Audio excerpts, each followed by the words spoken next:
नमस्कार, स्वागत है आपका हमारे खास कार्यक्रम नारी शक्ति में। आपके साथ मैं हूं स्मिता चौहान और आज हम बात करने वाले हैं महिला सुरक्षा पर। जी हां, प्रदेश में महिलाएं कितनी सुरक्षित है, पुलिस किस तरह से महिलाओं पर उनकी मदद करती है, उनका सहयोग करती है, इस बात को भी हम समझेंगे। अगर महिलाओं के साथ किसी तरह का कोई अपराध होता है, चाहे वो साइबर हो, चाहे वो क्राइम हो, इन तमाम चीज़ों पर किस तरह से नारी पुलिस की मदद ले सकती है और कैसे उनसे हेल्पलाइन नंबर पे बात कर सकती है, इसी पर आज हम चर्चा करने वाले हैं। और इस पर चर्चा करने के लिए हमारे साथ मौजूद हैं हमारे साथ आज एडिशनल डीसीपी क्राइम और साइबर श्री शैलेंद्र सिंह चौहान जी। सर, बहुत बहुत स्वागत है आपका। आपने हमें इतना महत्वपूर्ण समय अपना दिया और आज हम बात भी करने वाले हैं नारी शक्ति पर, महिला सुरक्षा पर। और सर, हम जिस तरह से देख रहे हैं कि प्रदेश में महिलाएं कितनी सुरक्षित हैं, उनकी जो स्थितियां हैं, उनके साथ जो अपराध हो रहे हैं, इसे आप बेहतर जानते हैं क्योंकि आपके पास आंकड़े हमेशा आते हैं। आपको लगता है कि सर महिलाएं इस वक्त प्रदेश में बहुत ज़्यादा सुरक्षित हैं? नमस्कार, मेरा सभी दर्शकों को नववर्ष की शुभकामनाएं। आपने बेहतर, बड़ा रिलीवेंट सामयिक सवाल पूछा है और बड़ा कहना चाहिए बड़ा जेन्युइन सवाल पूछा है। मैं इस बारे में एक ही बात कहना चाहूँगा, अगर मैं सबसे पहले आंकड़े पे ना जाऊँ, मैं आंकड़े भी प्रस्तुत कर सकता हूँ पर आंकड़े पे ना जाऊँ, तो किसी भी जगह की सुरक्षा के मानदंड इस बात से तय होते हैं या महिला सुरक्षा के मानदंड इस बात से तय होना चाहिए या होते हैं कि महिलाएं रात को कितने बजे तक शहर में निकल सकती हैं। और अगर आप लोग भोपाल शहर में रात में कभी निकला होगा, निकलने का मौका पड़ा होगा, तो आप देख सकते हैं चाहे वो बोट क्लब हो, चाहे वीआईपी रोड हो, चाहे टीटी नगर हो, लिंक रोड नंबर 1 हो और कहीं भी जगह हो जहाँ पे की चहलकदमी होती है या किसी तरह का मार्केट रहता, वहाँ कितने बजे तक महिलाएँ रहती हैं।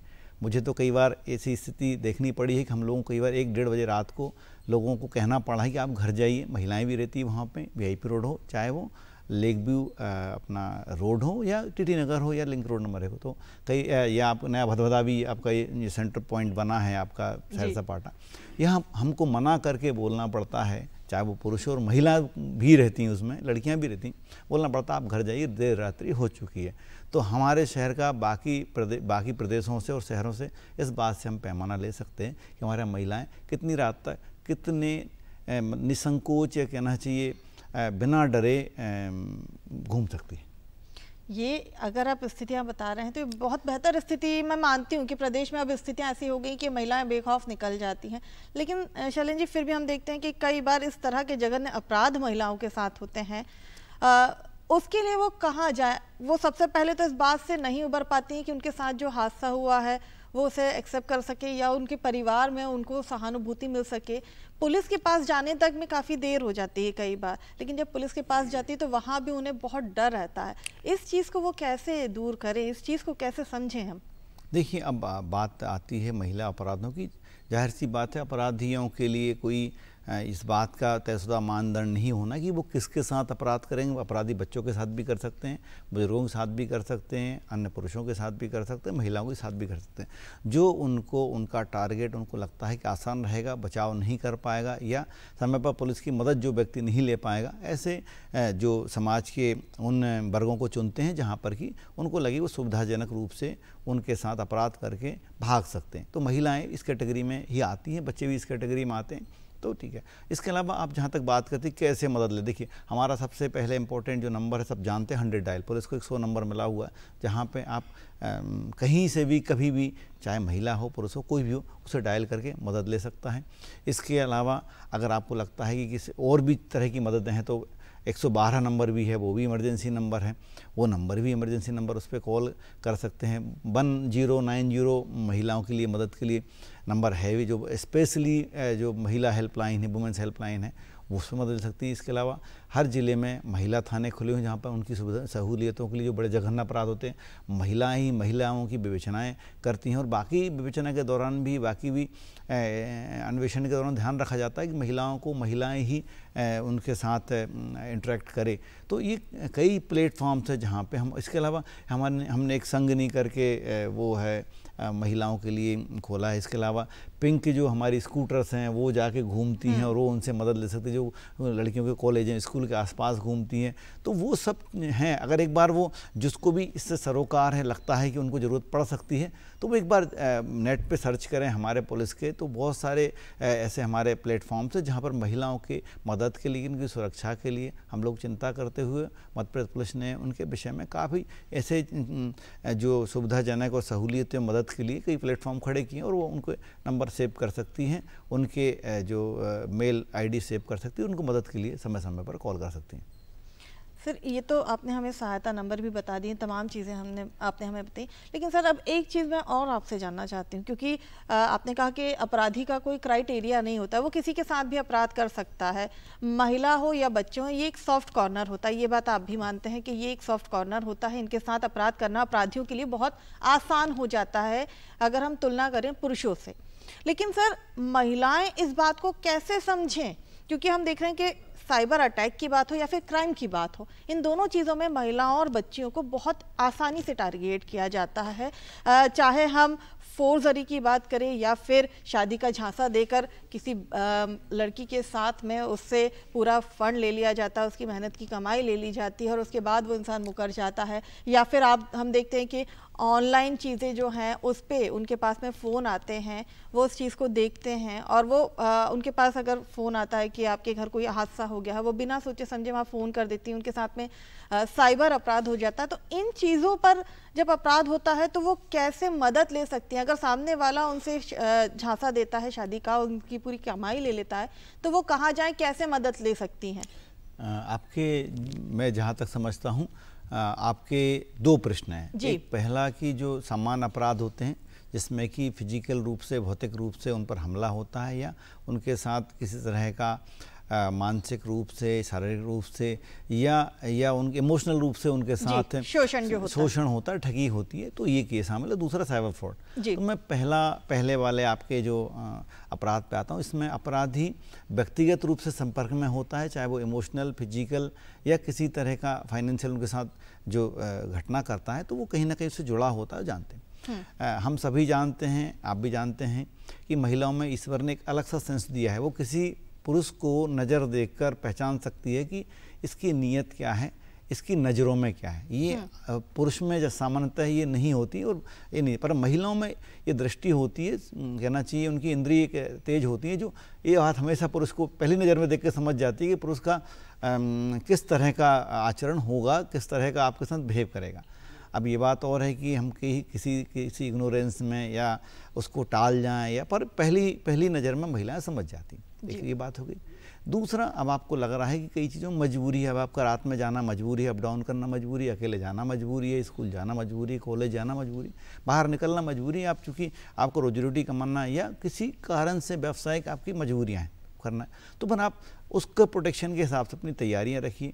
आप पहला है कि जैसे मैंने बोला कि आपको लगता है फिजिकल असॉल्ट हो सकता है आप पर, तो हमला हो सकता है, आप अपने चिली पाउडर आता है आजकल, स्प्रे आता है, चिली स्प्रे, आप वो ज़रूर रखें, ऐसे नंबर अपने कांटेक्ट में रखें, ऐसे रास्ते अपना चूज़ करें।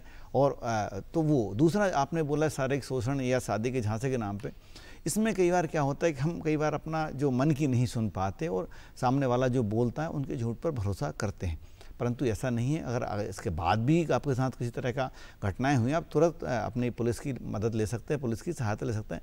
ऐसे में हमारे जो करीबी परिवार के लोग हैं, हमारे मित्रगण हैं, हमारे टीचर्स हैं, उनसे ज़रूर आपको कुछ भी शंका होने पर, थोड़ा बहुत भी हमें कहीं भ्रम की स्थिति होने पर सलाह अवश्य लें, क्योंकि ये एक दिन और एक घंटे का काम नहीं होता, शारीरिक शोषण वाला लंबे टाइम चलता है। कहीं ना कहीं इसमें हमें इतना अवसर जरूर सोचने का रहता है, हम उसको सोच पाएँ।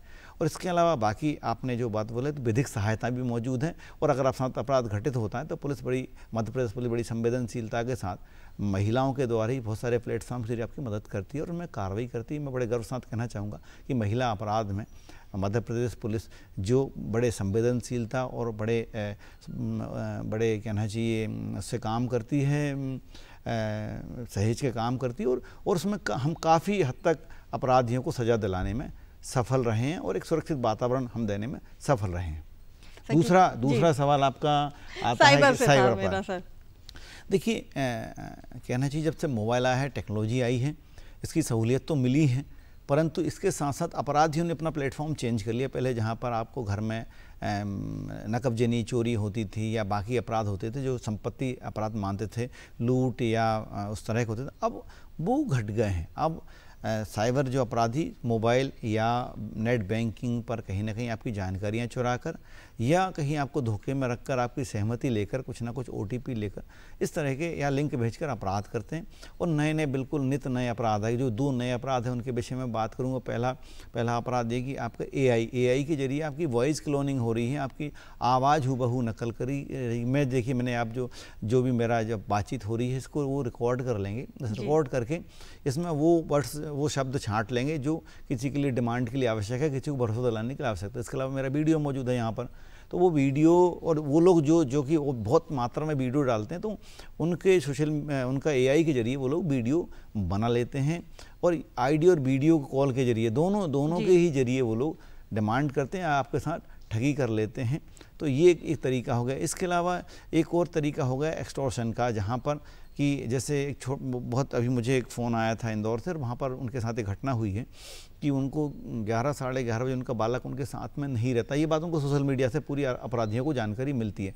तो मैं बीच में एक बात जरूर जोड़ना चाहूँगा कि सोशल मीडिया पर अपने परिवार और अपनी निजता के संबंध में अपने पास क्या फाइनेंस है, क्या चीज़ें हैं, क्या हम प्लानिंग कर रहे हैं, उनके बारे में बहुत ज़्यादा जानकारी शेयर ना करें, क्योंकि आपका जो रिश्तेदार या दोस्त है वो जानकारी का उतना उपयोग नहीं करेगा जितना कि चोर या फ्रॉड करते हैं। तो आपने ये जानकारी दे दी कि आपका बच्चा बाहर पढ़ता है, अब उन्होंने बच्चे को फ़ोन लगाया, 3-4 बार 5 बार फ़ोन लगाया तो बच्चा परेशान होता। तो फिर कोई पुलिस वाला बन के या बैंक वाला बन के फ़ोन करता है बच्चे को कि आप अपना मोबाइल बंद कर लीजिए, ये जो लोग कॉल कर रहे हैं ये फ्रॉड करने वाले हैं और आप फ्रॉड का शिकार हो सकता है, अपना मोबाइल बंद कर लीजिए। इस बच्चे के द्वारा मोबाइल बंद किया गया।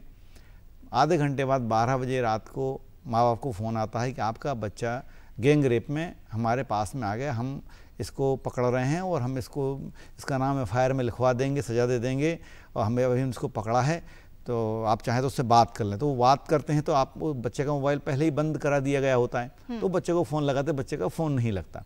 अब माँ बाप डर जाते हैं। कई बार बच्चे को फ़ोन लगाए बिना भी वो लोग इस मामले में बच्चे को उनको माँ बाप को डरा देते हैं। और जब माँ बाप जब डर जाते हैं तो वो फटाफट उन जो बदमाश है साइबर फ्रॉड्स हैं उनके खाते में पैसा जमा कर, ऐसा करीब 3 से 4 लाख रुपए एक रात में विभिन्न खातों से जमा कर दिया गया।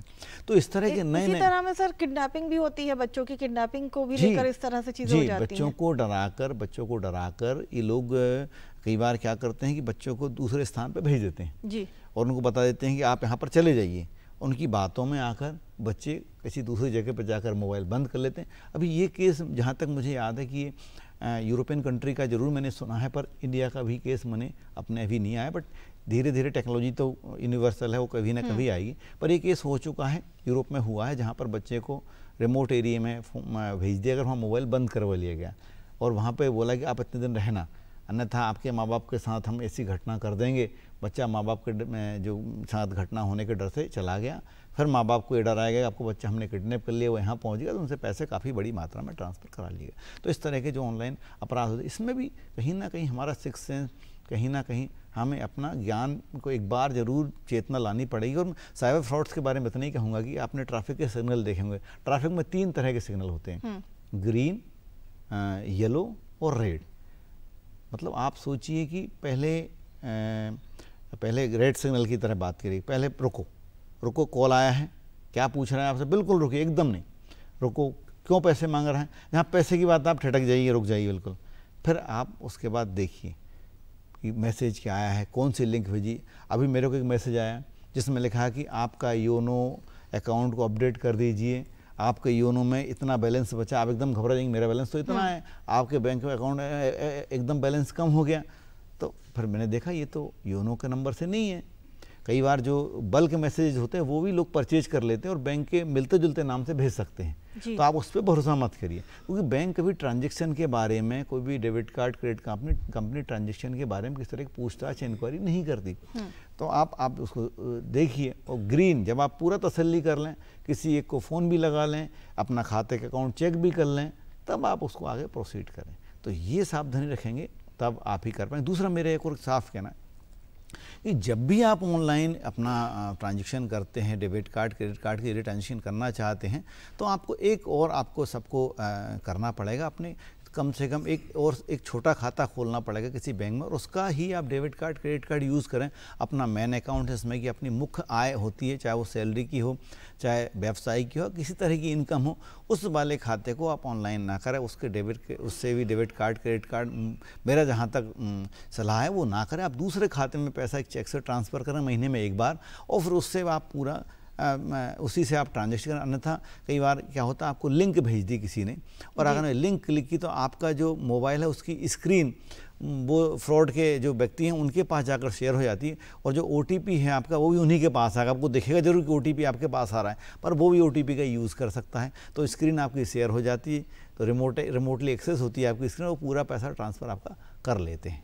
सर आपने क्योंकि यहाँ पे एक बहुत अच्छा जिक्र किया कि जो आप लोग जितना ऑनलाइन ट्रांजैक्शन करते हैं, क्योंकि अब महिलाओं की भी आदत होगी और ये सभी की आदत हो गई है कि अब हम वॉलेट में पैसे नहीं रखते हैं, कम रखते हैं और फ़ोन से ही ज़्यादा ट्रांजैक्शन करते हैं। तो क्या ये भी एक रीज़न होता है जो हमारा डेटा शेयर होता है या हमारा नंबर ईजिली अवेलेबल हो जाता है, हम जितना ज़्यादा ट्रांजैक्शन करते हैं, क्या उससे भी हमें नुकसान होता है? साइबर क्राइम में बढ़ोतरी होती है, हमारा डेटा इजीली पहुंच जाता है, हमारे नंबर्स पहुंच जाते हैं क्या? मैं बहुत छोटी सी बात करूं, आप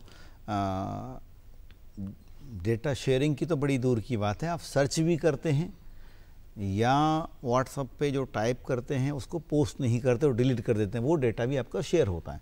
ये बात और है कि आपकी प्राइवेसी वो लोग लीक नहीं करते, पर बिजनेस पर्पस से वो उसको एनालिसिस में यूज़ करते हैं। जैसे आप लोग किस बारे में चर्चा करते हैं, किस दवाई के बारे में, किस ड्रेस के बारे में, किस कपड़े के बारे में, किस खाने के बारे में, किस तरह के टेस्ट के बारे में, किस तरह कलर्स के बारे में, तो ये वो कंपनियां रिसर्च करती हैं। और मैं आपको गारंटी देता हूं कि आप एक प्लेटफॉर्म पे गूगल पे सर्च करिए आप कि आपको कहीं ट्रैवल करना है या कोई कपड़े सर्च करना है, जूते खरीदना है, आप कहीं पे गाड़ी किराए पे लेनी है, अगले पल आप जाएंगे अगले पल कहाँ, फेसबुक पे अपनी, तो आपको उस दवाई के बारे में ऐड आ रहा होगा, उस ड्रेस के बारे में, वही ड्रेस जो आपने सर्च की थी, वही ट्रेवल के बारे में आपको नया आ रहा होगा। और आपको बता दूं, मैं तो आपको कह रहा हूँ कि आप आज कहीं यात्रा करनी हो और उस यात्रा के बारे में, कहीं भोपाल से दिल्ली का टिकट एक ही फ्लाइट में 10 लोग एकदम सर्च करते हैं, उसके रेट बढ़ जाएंगे आधे घंटे बाद।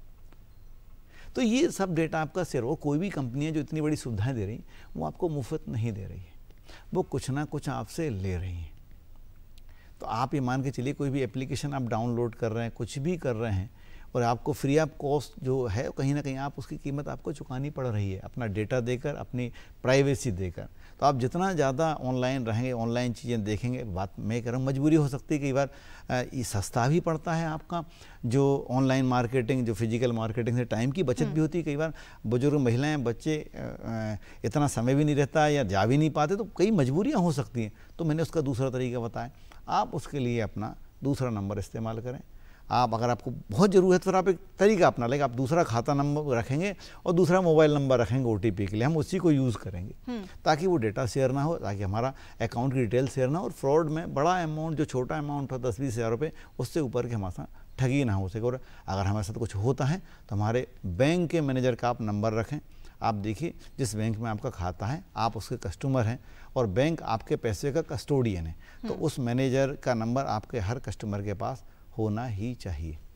सर, क्योंकि आपने जिक्र बहुत अच्छा किया है मैनेजर का, लेकिन एक चीज़ है, क्योंकि हम बीच में जब डिस्कस कर रहे थे तब भी ये बात हमारे बीच आई थी कि अगर किसी महिला के साथ में फ्रॉड होता है या किसी के साथ भी फ्रॉड होता है, इस बात को मैं कहूँगी ऑनलाइन, क्योंकि ठगी अब बहुत ज़्यादा हो गई और वो छोटी मोटी भी नहीं होती, करोड़ों की भी ठगी होती है, तो इंसान सबसे पहले जाता है पुलिस के पास में, ना कि वो बैंक के पास जा पाता है। अगर वो बैंक के पास क्योंकि मुझे लगता है कि जब हादसा होता है तो हमें लगता है हमारी सुरक्षा करने वाली पुलिस है, तो सबसे पहला कदम हम वहीं बढ़ाते हैं। इस पर आप क्या कहेंगे, कहाँ कैसे उस चीज़ को करें? पहले आपको कंप्लेन करें, उसके बाद बैंक पे तुरंत हम बात करें मैनेजर से, या फिर पहले बैंक मैनेजर से बात करें फिर हम यहाँ? क्योंकि जब ये फ्रॉड होता है तो वो फ्रॉडर इस तरीके से महिला को या उस इंसान को अपने बातों में फंसाते हैं या अपनी उन चीज़ों में फंसाते हैं कि वो नहीं समझ पाता है। देखिए, 2 चीज़ें मैं आपको बताना चाहूँगा कि अपराधी को पकड़ना पुलिस का दायित्व है, और मध्य प्रदेश पुलिस चाहे वो किसी भी ब्रांच की हो, ये बड़ा काम बड़ी तत्परता से और बड़ी ही तन्मयता से, शिद्दत के साथ करें। हम बड़े बड़े अपराधियों को, साइबर अपराधियों को पकड़ने में कामयाब हुए। तो अपराधी पकड़ना मूलतः हमारा और प्रथमतः वो दायित्व हमारा ही है। लेकिन जहाँ तक आप बात करते हैं साइबर फ्रॉड्स की, पैसे की, ट्रांजैक्शन की या पैसे रिफंड की, अब आप बताइए आपके साथ कुछ पैसे का फ्रॉड हुआ, 1 लाख 2 लाख जो भी रुपए का, तो आपको आपका कब राहत मिलेगी? रिपोर्ट होने पे, आरोपी पकड़ने पे या पैसे वापस मिलने पे? आपको पैसे वापस मिलेंगे। आपका मूल मकसद है पहले पैसे वापस मिलें, फिर आरोपी पकड़ा जाए। यही आपके 2 मकसद हैं। अगर आपके पैसे वापस मिल जाते हैं शायद आपको बिल्कुल चिंता ही नहीं आरोपी पकड़ा जाए। कई बार आरोपी महीने 2 महीने बाद पकड़ा जाता है, क्योंकि आरोपियों ने नेटवर्क इस तरह फैला रखा है कि वो सिम लेते हैं असम का, चेन्नई में खाता होता है, MP का फरियादी होता है, झारखंड में या राजस्थान में आरोपी होता है, पैसे जो कहना चाहिए विड्रॉ होते हैं महाराष्ट्र या मुंबई के ATM से कम 5-7 स्टेट का उसमें डेटा शामिल होता है। दूसरी बात है कि बाकी सब चीज़ों के लिए तो हम ठीक है, पर जहाँ तक ट्रांजैक्शन या बैंकिंग या जो फंड का ट्रांसफरिंग या उसका स्टॉप या लीन, फ्रीज या रिफंड, ये पूरा सिस्टम बैंक के पास है, क्योंकि सारी जानकारी या डेटा बैंक के पास है। हमें पुलिस के पास अभी आधार का एक्सेस नहीं है, वो बैंक के पास है। बैंक को ही मालूम है कि पैसा कहाँ जा रहा है, बैंक को मालूम है कि पैसा कब रोकना है, बैंक को मालूम है कितने प्लेटफॉर्म पर, क्योंकि बैंक एक्सेस करती है। और हाँ, बदकिस्मती से शनिवार इतवार को सुविधा उपलब्ध नहीं रहती कि अगर किसी के साथ फ्रॉड हो जाए तो शनिवार इतवार को बैंक की जानकारियाँ नहीं मिलती। अगर बहुत बढ़िया तरीका निकाला है फ्रॉडस्टनिक फ्राइडे की शाम को वो अपराध करते हैं, ताकि शनिवार इतवार बैंक करे मंडे को, और मंडे को भी पुलिस फरियादी बनती है, पुलिस बैंक के हाथ जोड़ती है कि हमें जानकारी दो।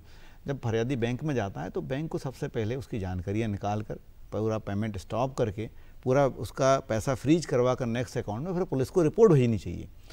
मैं उस छोटा उदाहरण दूंगा कि आपको क्या और कैसे करना है। छोटा उदाहरण था, आप कहीं गाड़ी से जा रहे हैं, आपकी गाड़ी फिसल गई या गाड़ी से किसी ने कट मारा, टक्कर लगी या किसी गलती से गाड़ी आपकी चोट लगी और गाड़ी टूट गई, तो आपके पास 2 मकसद होते हैं। एक तो आपको कि जो फिजिकल चोट लगी है, खून निकलना बंद हो। दूसरा, आपकी गाड़ी का एक्सीलेटर बाय टूट गया है, गाड़ी टूट गई है, फूट गई, उसकी मरम्मत हो। तीसरा, उसको क्लेम मिले। और चौथा, जिसने टक्कर मारी है पकड़ा जाए। अब चलो, मैं मान लो टक्कर मारने वाला भाग गया और हमने दिन भर की मेहनत से उसको पकड़ लिया, लेकिन दिन भर ना आपकी गाड़ी ठीक हुई, ना आपका खून बंद हुआ, ना आपका इंश्योरेंस का क्लेम हुआ, तो आपको राहत मिलेगी क्या? तो पहली सूरत में ये होना चाहिए कि पहले आपका जो खून निकल रहा है, चोट लगी है, उसका इलाज होना चाहिए, चाहे फ्रैक्चर हुआ हो चाहे, तो उसका पहले डॉक्टर के पास इलाज होना चाहिए। और डॉक्टर आपसे ये ना बोले पुलिस के पास जाओ, वो पहले इलाज करे और पुलिस को बताए साहब एक आदमी को चोट लगी है। और होता ही है, कोई आदमी का गोली लगती है, जलता है, एक्सीडेंट होता है, तो हॉस्पिटल इलाज करता है और फिर हॉस्पिटल बिना पूछे कि किसने और क्यों मारा, वो पुलिस को इन्फॉर्म करता है। फिर पुलिस जाती है और बताती है हाँ क्या हुआ, फिर आपको बुलाती। तो आपको जब तक इलाज होगा, आपको जो पहली राहत होती है, आपका जो कहना चाहिए इलाज होता है, वो होता है उसका। दूसरा, आप उसको इंश्योरेंस वाले को फ़ोटो भेज देते हो, वो फ़ोटो चला जाता है। तीसरा, आप मैकेनिक के पास है तो मैकेनिक कहता पुलिस की रिपोर्ट ले आओ, फायर ले आओ, तब मैं आपकी क्लच वायर ठीक करूँगा, एक्सीलेटर वायर ब्रेक ठीक करूँगा, मैं तो नहीं ठीक करूँगा क्योंकि पुलिस की रिपोर्ट FIR लेके आओ। तो वो इलाज करता है और वो अपने रजिस्टर में जो भी एंट्री करना होती है आपको बिल देता है। फिर जब आप गाड़ी ठीक कर लेते हैं, इलाज कर, फिर पुलिस के पास पहुंचते हैं अगर गाड़ी अवेलेबल है तो, नहीं तो आप पुलिस पहुंचते हैं कि साहब ये मेरा इलाज है, मेरी रिपोर्ट लिखी, फिर पुलिस रिपोर्ट लिखती है, फिर जो भी है जिसको पकड़ना होता है पकड़ती, फिर आप केस करना होता है। पर आपको जब सब राहतें मिल जाती, अगर तो सब जगह आपको ये बोला जाए कि इंश्योरेंस वाला बोले पहले FIR करके आओ, तो आप अपने सर में खून निकलते हो FIR कराने जा रहे हैं। आपकी गाड़ी टूटी है तो आप गाड़ी धकाती हो, ब्रेक और क्लच वायर टूटा हुआ है, पहिया बेंड हुआ है, तो लेके थाने जा रहे हैं क्योंकि वो मैकेनिक बोलता है कि मैं पहले गाड़ी ठीक नहीं करूंगा। तो ये बैंकिंग सिस्टम ये क्यों बोलता है पहले पुलिस के पास, कई लोग RBI को भी कंप्लेन करने लगे अब इस पे। तो पुलिस बिल्कुल, मैं तो RBI से मेरा अनुरोध है इस पे, आप वहाँ पे हर एक थाने में एक साइबर हेल्प डेस्क को, भाई देखिए जो कस्टमर है वो बैंक का है, उसकी पासबुक कौन मेंटेन करता है? RBI, बैंक करती। उसका पैसा क्रेडिट कौन करता है?